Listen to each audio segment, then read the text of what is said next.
Fiz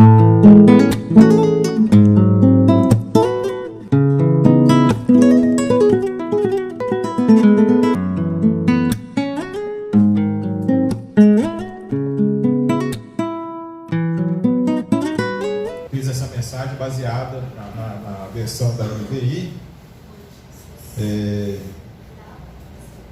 Mas enfim, nós vamos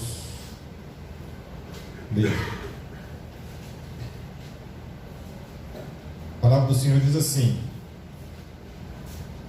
estou convencido de que aquele que começou a boa obra em vocês há de completá-la até o dia de Cristo Jesus. Amém. Até o dia de Cristo Jesus. Em outra versão ele diz: estou plenamente certo de que aquele que começou a boa obra em vós há de completá-la até o dia de Cristo Jesus. Irmãos, podem se assentar. Aí, se der tempo no final do culto, a gente vai cantar cantoria, né? Estou plenamente certo, né? Se der tempo, a gente canta esse corinho. Mas enfim, então hoje nós vamos encerrar o quinto ponto da tulipe. Mas antes de entrar propriamente na mensagem, na introdução, eu quero fazer aqui uma nota.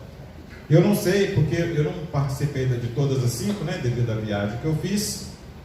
E eu não sei se os irmãos chegaram a falar algo a respeito nos dias que eu não estive, né? Mas eu queria fazer a menção sobre esse sínodo de Dort, onde aconteceu este evento, né? Que gerou esses 5 pontos, né, da reforma, que são extremamente importantes e dos quais nós não podemos nos esquecer, das quais a igreja não pode deixar de pregar e de anunciar. Então o sínodo de Dort foi um evento, meus queridos irmãos, monumental, de tal maneira que marcou a história da igreja. Este sínodo, ele foi composto por nada menos do que 84 teólogos. 84 teólogos, homens estudantes da palavra de Deus, e além desses teólogos, haviam também inclusive autoridades seculares que participaram desse sínodo, reunindo em nada menos do que 154 sessões. 154 sessões que foram realizadas dia 13 de novembro de 1618 até maio de 1619 na cidade de Dordrecht, na Holanda.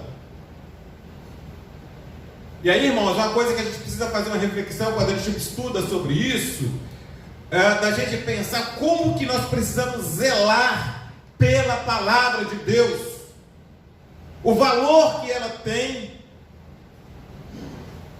a importância que a palavra tem, porque esses homens, eles se esmeraram, e ali diante de pressões políticas, debates intensos e um profundo desejo de honrar as Escrituras, esses servos de Deus sistematizaram o que hoje chamamos de os 5 pontos do calvinismo.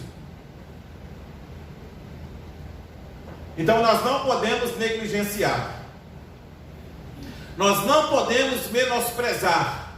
Quando a gente vê a história da igreja, quantos homens derramaram sangue por causa da palavra, quantos homens foram martirizados, quantas perseguições, para que hoje nós pudéssemos ter à nossa disposição a palavra, de termos a oportunidade de nos reunir para cultuar e exaltar o nome do Senhor. Então, eles sistematizaram o que hoje nós chamamos dos 5 pontos do calvinismo, como resposta aos 5 artigos dos remonstrantes, que eram exatamente os seguidores de Jacó Armínio, os arminianos. Era uma resposta que precisava ser dada, mas não poderia ser uma resposta do que eu acho, do que eu entendo, de uma forma subjetiva. Tinha que ser uma resposta baseada, estruturada e alicerçada na palavra de Deus. Por isso a necessidade de todas estas sessões, como eu havia dito, 154, 84 homens se debruçando diante da palavra de Deus, se esmerando na interpretação da palavra de Deus, na ação do Espírito Santo, para preservar a palavra santa palavra de Cristo Jesus. Aleluia. Então eu reforço que nós devemos valorizar o esmero, a seriedade daqueles homens. Eles não estavam apenas discutindo teologia, eles estavam defendendo a graça. Cada palavra, cada argumento e cada oração representavam convicção de que a glória de Deus e a fidelidade do Evangelho deveriam ser preservadas, mesmo às custas de oposição e sacrifício. Viu que seriedade que é isso?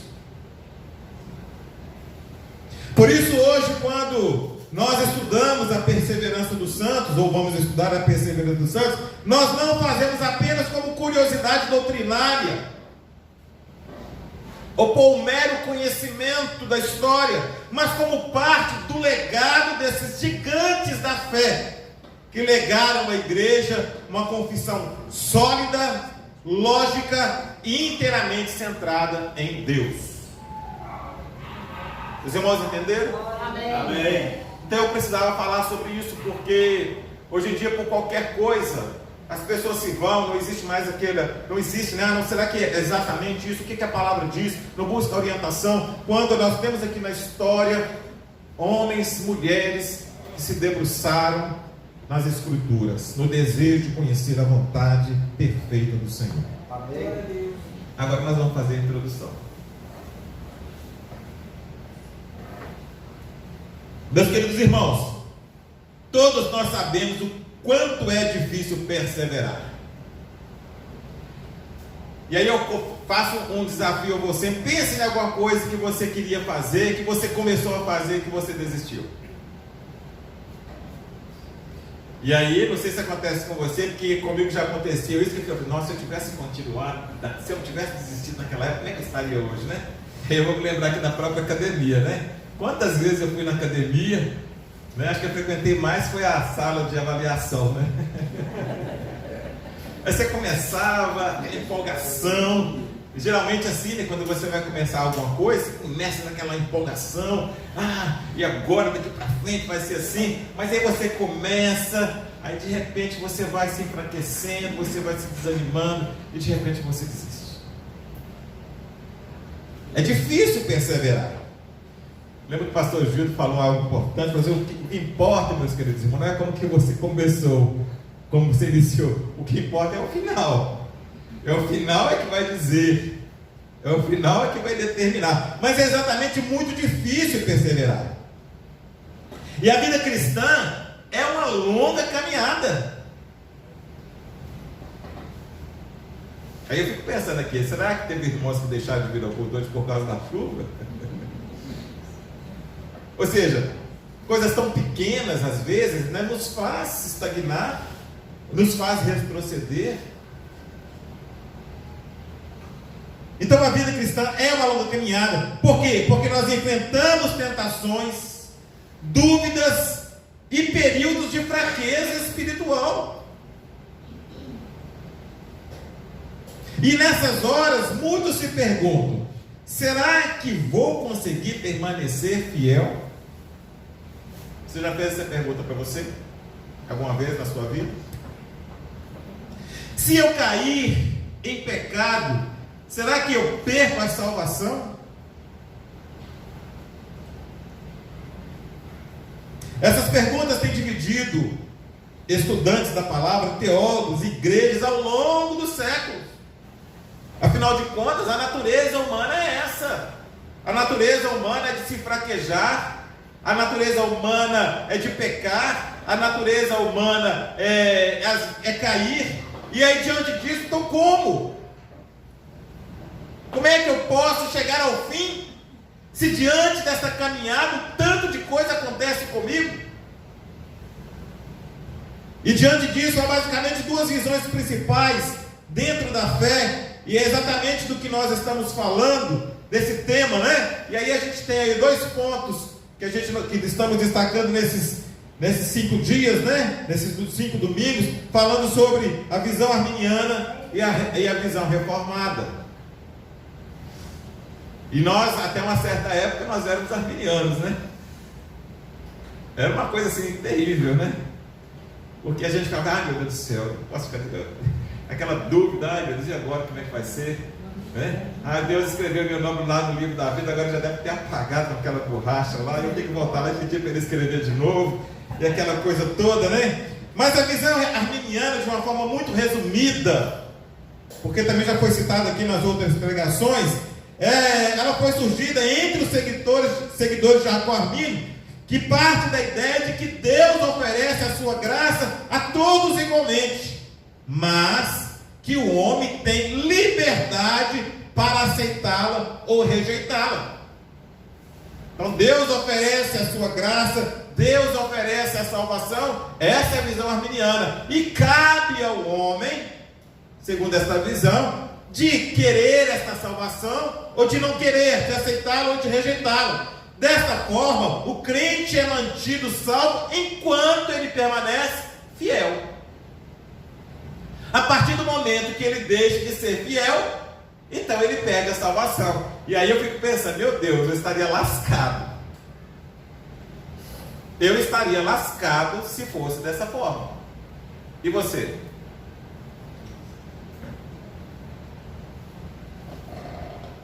Consequentemente, se essa fé for abandonada, o indivíduo poderá perder a salvação.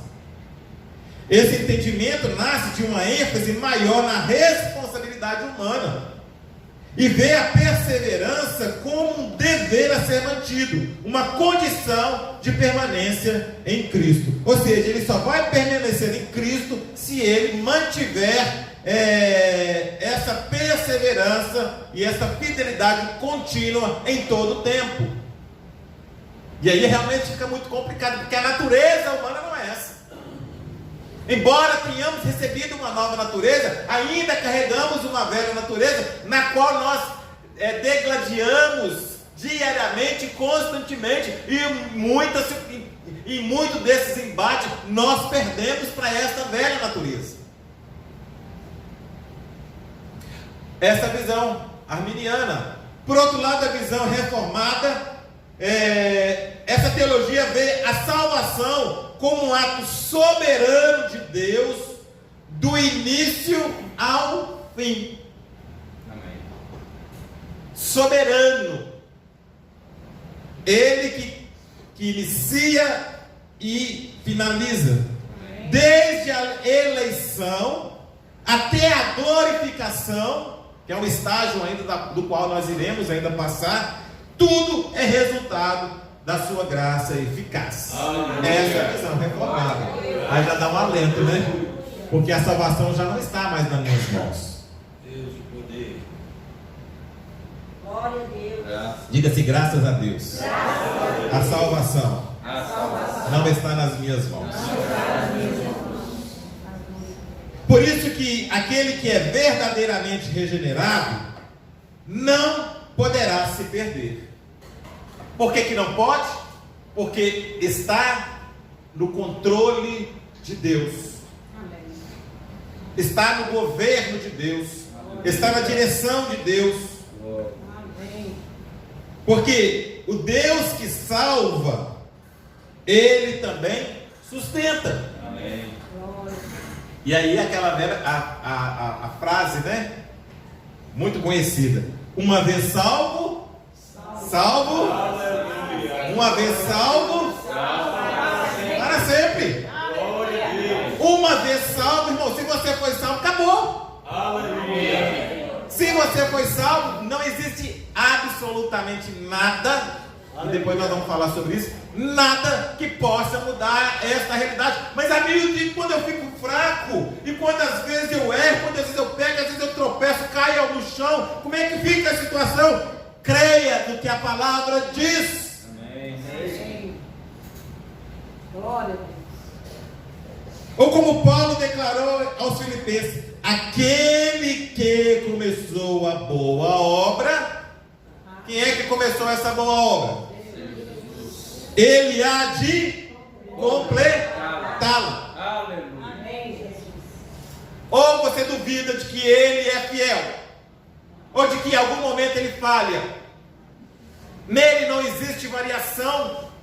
Glória a Deus. Ele é perfeito. Glória a Deus. Não somos como nós, que um dia está de um jeito, um dia está alegre, um dia está triste, um dia está forte, um dia está magro, né, pastor Leonardo? Um dia está gozando de saúde, outro dia está doentado. Não, Deus é pleno. Amém. A sua palavra permanece, a sua palavra é constante, a sua palavra é fiel. Ele diz que Ele há de completá-la.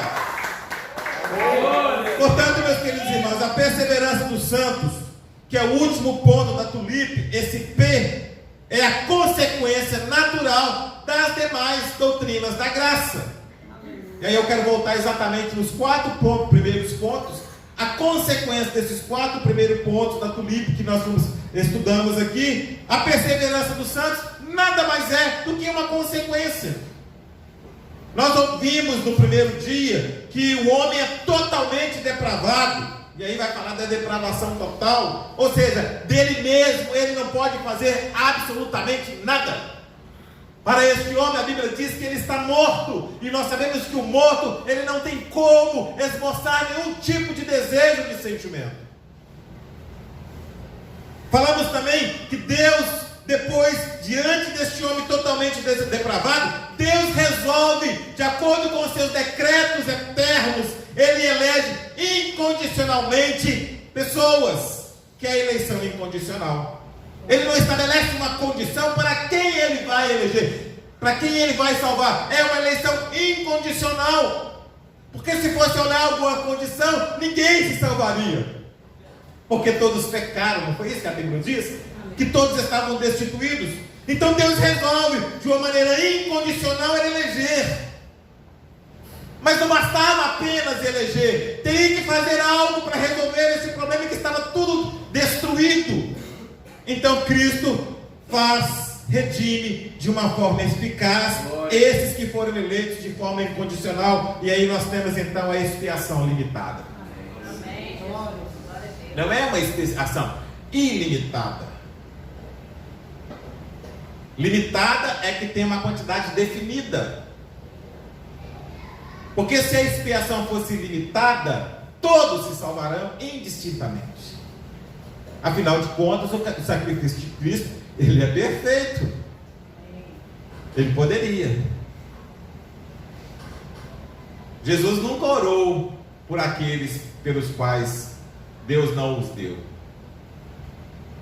Eu oro por aqueles que tu me... Por esses eu oro.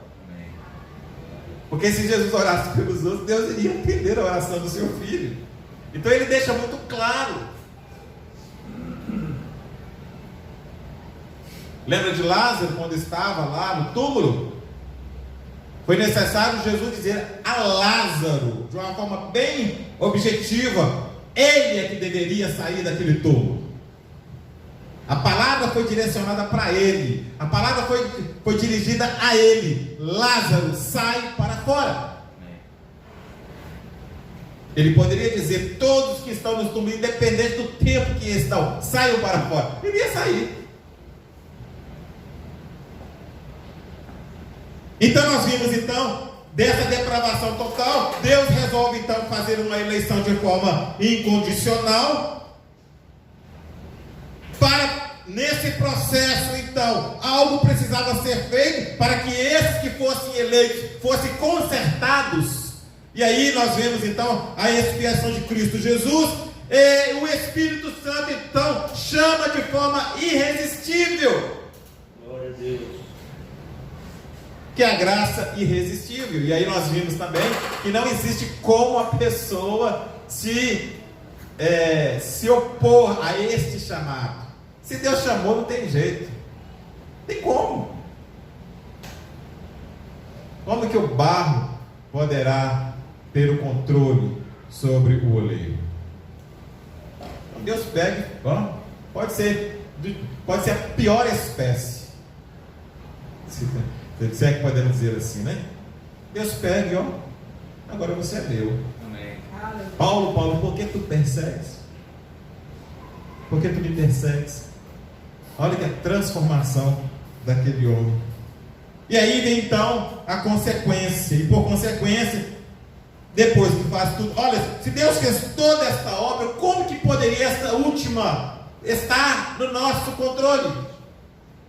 Se todas as 4 primeiras foi ação exclusiva de Deus, como que poderia então essa última, a perseverança dos santos, estar nas nossas mãos?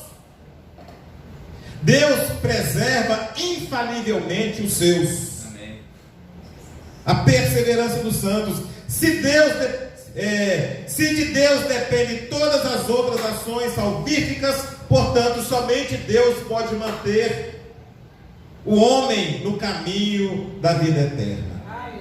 Deus quis salvar por meio de Cristo e quer e vai manter salvos os eleitos. Amém. Eles irão firmes até o fim. Aleluia.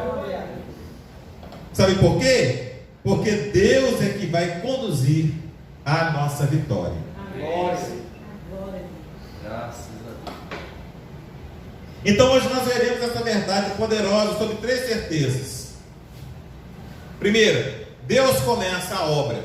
Repita comigo: Deus começa. Segundo, Deus sustenta a obra. E terceiro, Deus conclui a obra. Então ele começa, ele sustenta e ele conclui. Não pode deixar nada, absolutamente nada no controle do homem, porque se tiver vai dar errado. Se deixar qualquer coisinha, se deixar 0,0001% no controle humano, não vai dar certo. 100% totalmente está no controle dele. Amém. E aí a gente vai falar de algumas referências bíblicas que sustentam, né, a nossa fé e é o que a palavra de Deus nos fala e na qual nós descansamos, né? Então o primeiro ponto, que fala que Deus começa, Deus é o autor e mantenedor da perseverança. Ele que é o autor. João capítulo 10, o verso 27 a 29, Jesus vai dizer: as minhas ovelhas ouvem a minha voz, e as conheço, e elas me seguem. Eu lhes dou a vida eterna, e elas jamais, observe essa palavra, e elas jamais perecerão. Ninguém as poderá arrancar da minha mão. O meu Pai que as deu para mim é maior do que todos. Ninguém as pode arrancar da mão do meu Pai. Interessante quando Jesus fala, e ele dá uma ênfase muito grande nesse versículo, de maneira que ele fala aqui da grandeza de Deus, da soberania de Deus, porque ele vai dizer que Deus é maior do que todos. E aí o entendimento que nós temos é justamente esse: aquele que é maior, é ele que controla. Amém. Aquele que é maior é mais poderoso. Aquele que é maior, então Jesus já deixa claro sobre isso. Então nós observamos a declaração de Jesus. Ele não diz, talvez perecerão. Não é essa a expressão que Jesus usa aqui nesse versículo. Ou dependerão de sua própria força. Também não é essa. Mas ele diz, jamais perecerão.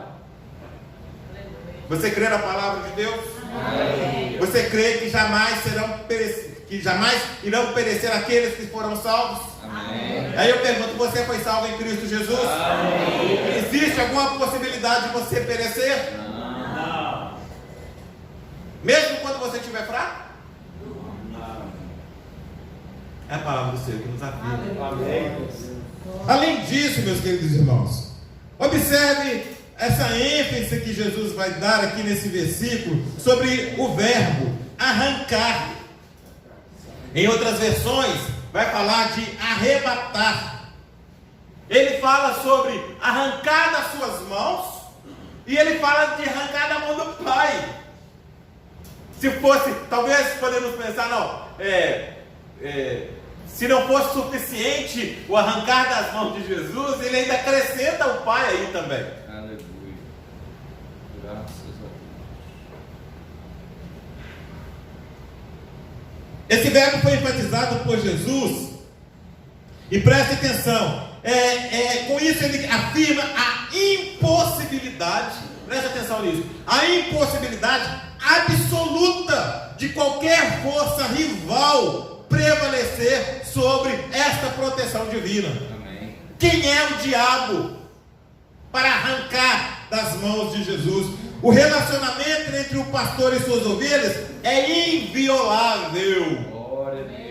Não são iguais os casamentos de hoje, que deveriam ser invioláveis, que começam, que duram um mês, 2 meses, e de repente cada um toma o seu caminho. Não, o casamento de Jesus com a sua igreja, ele é inviolável. Não existe nada, não existe ninguém que poderá romper esta aliança. Há um casamento, haverá as núpcias, e todos aqueles dos quais o Senhor chamou irão participar deste momento, porque é impossível que um desses se perca. Glória a Deus. Então esse relacionamento entre o pastor e as suas ovelhas é inviolável, não apenas estável emocionalmente, mas imutavelmente seguro sobre o poder de Deus. Amém. Glória. Essa é a promessa inviolável do pastor fiel, que guarda cada uma de suas ovelhas.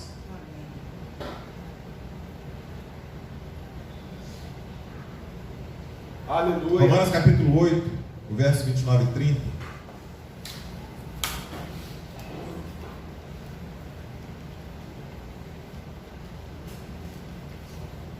Interessante quando a gente pensa nesse verbo arrancar, né? Lembrando que sim. Porque quando a pessoa quer esse termo arrancar, é diferente de você chegar aqui e pegar. O arrancar é você chegar e querer tomar da força, com ímpeto. E ninguém poderá fazer com que isso aconteça. Amém. Glória a Deus. Romanos capítulo 8, verso 29, depois diz: pois aqueles a quem previamente conheceu, também os predestinou para serem conformes à imagem do seu Filho, a fim de que ele seja o primogênito entre muitos irmãos. Aos que predestinou, também chamou. Aos que chamou, também justificou. E aos que justificou, também glorificou. Glória. Então nesse versículo aqui nós observamos que tudo começa em quem? Em Deus. A gente nem estava, né? Nós nem saberíamos quem nós éramos, né? Nem tínhamos vindo à existência. Mas Ele já tinha nos escolhido, já tinha nos predestinado antes da fundação do mundo. Tudo começa em Deus.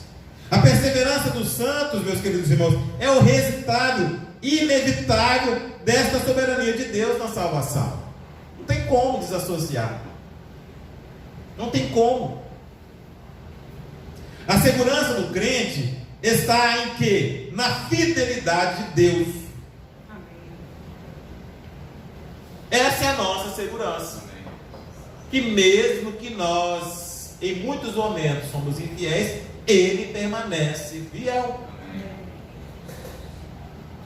E essa é a nossa segurança. A perseverança não é baseada na constância humana, mas no propósito eterno e imutável do Senhor. Aleluia. Um certo teólogo dizia o seguinte: se posso perder a salvação, então sou eu que me salva. E isso seria o fim do Evangelho. Não é verdade?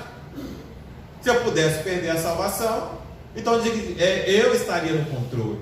Eu queria deter esta salvação. Eu teria o controle sobre ela. E aí eu estaria perdido, porque eu sei quem eu sou. Você sabe quem você é. Porém a palavra de Deus afirma o contrário. A salvação vem do Senhor. Jonas 2,9 diz sobre isso. A salvação vem do Senhor. Então se vem dele, pertence a ele. E também ele que tem o controle sobre ela. O apóstolo Paulo tem a mesma certeza quando ele diz: estou convencido de que aquele que começou a boa obra há de completá-la até o dia de Cristo Jesus. Portanto, o Deus que planejou, que chamou, justificou e regenerou é o mesmo Deus que preserva e que aperfeiçoa. Amém. É o mesmo. Não tem aquele negócio, eu fiz a minha parte, agora você faz a sua, né? Eu faça a tua parte, me quer que eu te ajudarei, né? Uma aplicação para nós a partir desse trecho: o verdadeiro crente não vive escravizado ao medo de perder a salvação. Ai, meu Deus, eu perdi a salvação. Ai, agora vai ser. Muito pelo contrário, ele vive sim em confiança e gratidão, sabendo que Deus é fiel em completar o que começou. Deus vai lapidando. E você pode ter certeza, na hora que você for encontrar com Ele, vai estar concluída a obra em você. Porque Ele faz a obra completa. Essa segurança não enfraquece o compromisso com a santidade. Aí as pessoas poderiam dizer o seguinte: então tá bom, já que é negócio assim, então, né? Vou cruzar os braços. Muito pelo contrário. Ela não tira de nós essa responsabilidade, esse compromisso. Pelo contrário, ela nos fortalece.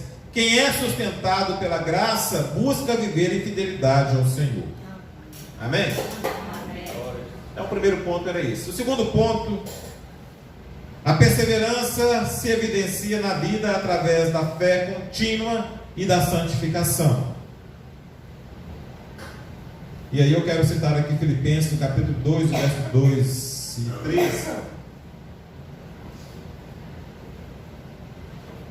que diz: ponham em prática a salvação de vocês com temor e tremor, pois é Deus quem produz em vocês tanto o querer quanto o realizar, de acordo com a vontade dele.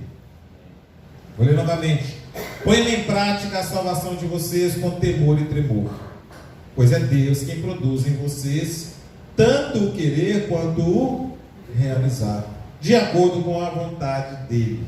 Note que Deus é quem opera e o crente participa. Deus opera, o crente participa. A graça de Deus não elimina a nossa responsabilidade. Ela vai o quê? Nos despertar. Portanto, a perseverança, meus queridos irmãos, é o exercício contínuo da fé, sustentado pela mão de Deus. Amém. Tiago, capítulo 1, verso 4, vai dizer: no entanto, a perseverança deve ter ação completa, a fim de que vocês sejam perfeitos e íntegros, sem que lhes falte coisa alguma. A perseverança, ela precisa ser completa. E quando a perseverança ela é completa, nós seremos encontrados como pessoas perfeitas e íntegras. E eu pergunto: você está perfeito? Íntegro? A perseverança, ela vai promover isso. Esse versículo destaca a profundidade do verdadeiro sentido da perseverança. Tiago mostra, meus queridos irmãos, que a perseverança só cumpre seu propósito quando vai até o fim. Não dá para ser 99,99%.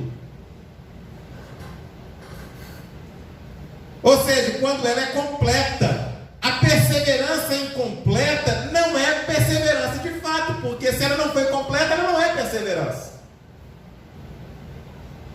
Para ela ser completa, para ser perseverança, ela tem que ser completa. A perseverança incompleta não é perseverança de fato, pois o próprio termo implica constância e firmeza até o término da aprovação. Por isso que aqueles aos quais Deus chamou irão perseverar até o fim, porque a obra que Deus faz é uma obra completa. Tudo que Deus faz é perfeito. Por isso que tem que estar tudo no controle dele, né? Somente quando resistimos plenamente, permanecendo firmes apesar das circunstâncias, é que alcançamos a maturidade espiritual que Tiago descreve: sermos perfeitos e íntegros, sem que nos falte coisa alguma. E a gente vai observando isso ao longo da caminhada. Você sabe quem são as pessoas, né? Maduras, as pessoas em quem você pode confiar, as pessoas, né, experimentadas, pessoas sábias. Não é assim? E outras pessoas que não têm credibilidade.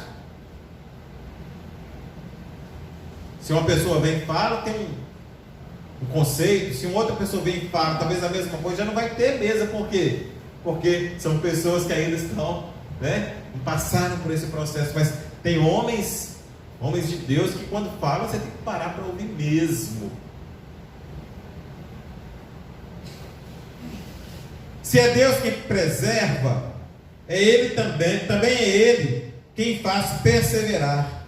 A fé viva e a santificação não são méritos humanos, são frutos da graça preservadora de Deus.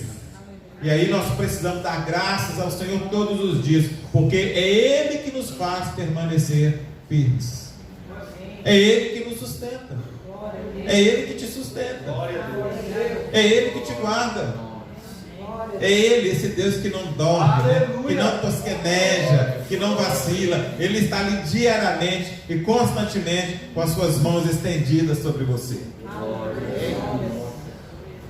E essa perseverança, meus queridos irmãos, se manifesta em 3 realidades. Primeira coisa, a fé constante em Cristo. O crente pode vacilar, chorar, passar por lutas, mas nunca abandona a Cristo. O crente não. Ele não abandona Cristo. O crente não. Glória. Arrependimento verdadeiro é outra característica desses que perseveram. Ele pode cair, mas volta ao Pai quebrantado e humilhado. E terceiro, obediência perseverante. Há crescimento visível, mesmo entre fraquezas, porque a graça continua operando nele. Uma aplicação para nós a partir desse ponto, que preservar ou perseverar é continuar confiando quando não entendemos os caminhos de Deus. É depender da graça, não da própria força. É buscar apoio na comunhão dos santos. O pastor falou agora há pouco aqui sobre os meios de graça, né? É buscar apoio na comunhão dos santos, na palavra e na oração, que são os meios ordinários pelos quais Deus nos mantém firmes. Oração, comunhão, os sacramentos, adoração, são coisas das quais nós precisamos estar envolvidos.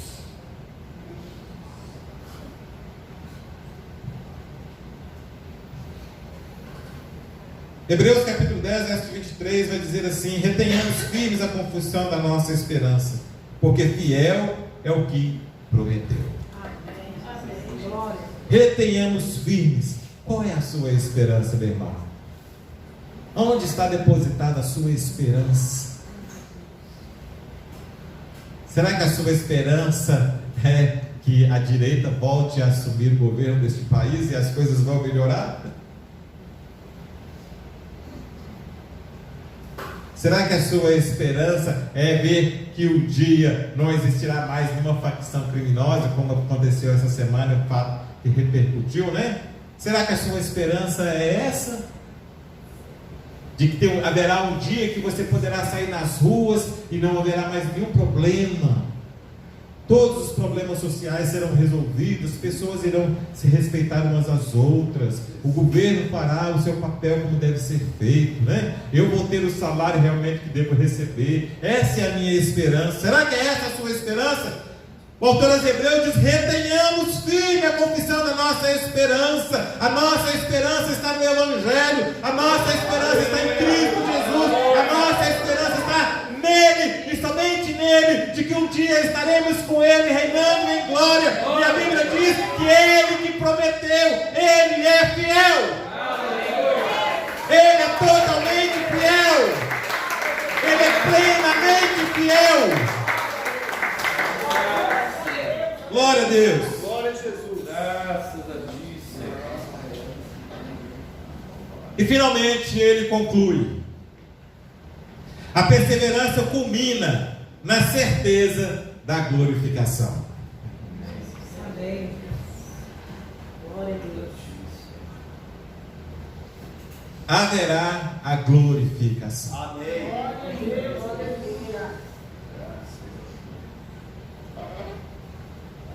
Romanos 8, 38 diz assim: pois estou convencido. Preste atenção nesse versículo. Estou convencido de que nem a morte, nem a vida, nem os anjos, nem os demônios, nem o presente, nem o futuro, nem poderes, nem altura, nem profundidade, nem ninguém em toda a criação será capaz de nos separar do amor de Deus que está em Cristo Jesus, o nosso Senhor. Aleluia. Obrigado, Senhor. Acabou. Aleluia. O que pode te separar de Cristo Jesus? O que pode afastar a ovelha do seu pastor? O que poderá arrancar das mãos Glória a deste Deus. pastor a ovelha? Esse texto nos é de uma forma muito abrangente, porque coloca talvez todas as possibilidades que poderiam de repente ser objeto de questionamento, mas aqui está dizendo que nada será capaz de nos separar do amor de Deus.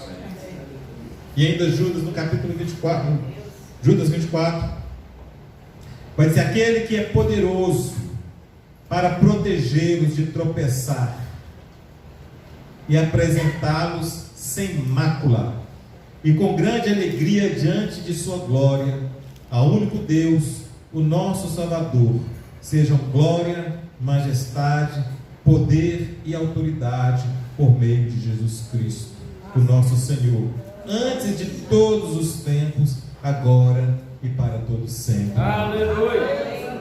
Aquele que é poderoso para protegê-los de tropeçar. Quem é poderoso para nos proteger de tropeçar? Jesus. Ele é poderoso para nos proteger e apresentá-lo sem mácula. Quem faz isso é o próprio Cristo. Quem adorna a noiva, quem prepara a noiva, quem tira as imperfeições da noiva é o próprio noivo. É Ele que prepara esta igreja. É Ele que adorna esta igreja. É Ele que lapida esta igreja, esta noiva, para apresentar a Ele mesmo, sem mácula. Aleluia. O destino final da perseverança é a glória. O Deus que elegeu, chamou e justificou, também há de glorificar os seus, porque Ele é soberano. Romanos traz esta progressão maravilhosa da salvação, como nós lemos. Aos que predestinou, Ele chamou. Aos que chamou, justificou. Aos que justificou, glorificou. Ou seja, nada, absolutamente nada pode interromper essa sequência, pois ela é sustentada pela fidelidade divina. Aleluia. Glória a Deus. É Ele, exclusivamente dele esta obra. E Paulo ainda declara: estou certo, convicto, de que nem a morte, nem a vida, nem os anjos, nem os principados, nada poderá nos separar do amor de Deus. Glória a Deus. E como nós vimos esse versículo de Judas, que encerra a sua carta com essa doxologia, né? Uma expressão de louvor triunfal a Deus, aquele que é poderoso para vos guardar de tropeçar e vos apresentar imaculados diante de sua glória com grande alegria. Aleluia. Veja, meus queridos irmãos, Ele é poderoso para guardar. Não somos nós que guardamos a nós mesmos. É Deus que nos guarda. É Deus que te guarda, minha irmã. É Ele e somente Ele. Uma aplicação desse texto, dessa parte: se a nossa segurança estivesse em nós, viveríamos em pânico espiritual. Mas como ela está nas mãos de Deus eterno, ou do Deus eterno, vivemos em confiança, com esperança viva e coração agradecido. Aí nós temos que responder a essa obra de Deus com louvor e adoração. Graças te dou, Senhor, porque o Senhor me escolheu. Eu não era digno, eu não era merecedor, mas a tua graça me alcançou, o teu amor, Senhor, me alcançou. Eu fui alcançado com cordas de amor. Cordas de amor. Concluindo, meus queridos irmãos, a perseverança dos crentes é o final triunfante da grande história da graça de Deus. Como último ponto, ou como último acorde de uma bela sinfonia, que é a tulipe, que fecha tudo com harmonia perfeita e glória eterna. Ela proclama que a salvação ela é total, segura e irrevogável. Aleluia. Iniciada pelo Pai, comprada pelo Filho e aplicada pelo Espírito Santo. Glória a Jesus. Nós tropeçamos, mas Ele nos levanta. Nós lutamos, mas Ele nos sustenta. Nós choramos, mas Ele nos consola. Glória a Jesus. Nossa salvação é frágil, porque está nas mãos do Todo-Poderoso. Aquele que começou a boa obra há de completá-la até o dia de Cristo Jesus. Então eu digo para você e para mim também: descansemos na fidelidade de Deus. Não confiemos em nós mesmos, confiemos naquele que prometeu e é fiel. Aleluia. Amém?